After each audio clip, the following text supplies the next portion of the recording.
actually kind of a snide remark, but it's all good because somebody, you know, I don't know why people sometimes do this, but you know, a guy, I think it was a guy, says something like, why does everybody and their mother have a Mustang?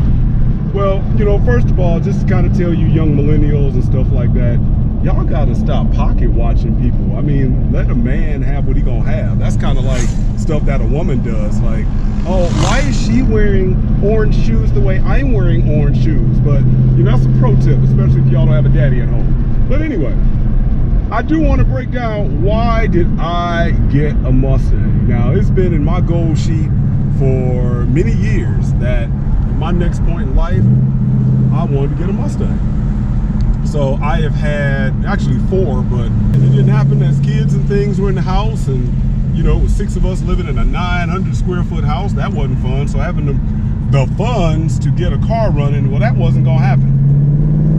And y'all are on one of the best tours, best road trips that we feature down here in the AZ, yo. So back to the story. So, you know, I had 88 LX that I bought in 1993. That was my first real fast car. I had a lot of fun with that car. Really enjoyed it. And that was really a game changer for me. And I ended up owning a 95 GT, the old SN95. I wanted the 5-liter again. And that was a much slower car, but that was kind of the first car that I brought again where I was getting back to the lecture at hand. I was trying to really get something fast around the house again, so it was really good to own that, and that was very fun. And it was something that, you know, it gave me some enthusiasm to hear that V8 rumble. I was driving a minivan at that time, and I was living the minivan life like many of you dads probably are right now.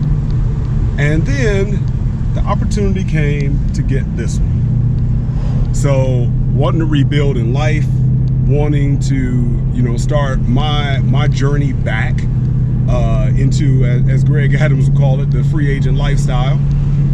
So the big part about that was I wanted a fun car again. Oh, speaking of a SN95, just got passed by a black convertible GT. I did not have a convertible though, but it was black. My 88 LX is black, and of course, Raven, as you can see out on the hood, is black. So the main part was I wanted to get back in the car game a little bit, and I gave up what I call my classic Honda Accord, which actually I really enjoyed. That was my daily driver, maintained by my dad, that he had bought for my mom years ago. It was an 01, beautiful car, even up to the last. Before I gave it to my daughter, I was getting some work done on it, and people were still complimenting on how well the car was maintained and how good it looked. They thought it had been repainted. So I looked around. I wanted a Mazda 3. Saw a Mazda 3 Turbo. Those little things run 14.1s in the quarter. My 88 LX 5-liter ran a 14.1 stock. Matter of fact, bone stock, it ran a 14.26. So I'm thinking, you know, a little hatchback, that's me. That's me. Mazda does a great job with their interiors. They benchmarked BMW for years, and the cars actually really got better. I also looked at a Civic Si.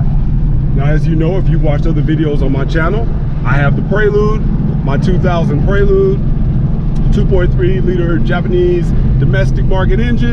It's still quick, but I know that's like a low 15-second car. And a Civic Si in a manual, that's nice, but the car would be 24 years younger than my Prelude. I want a little something faster from Honda, and a brother cannot afford a Type R. So then my brother said, man, why don't you get another Mustang?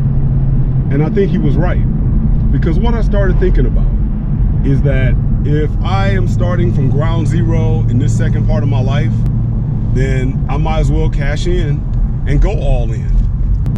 And I might as well get me the car that I really want.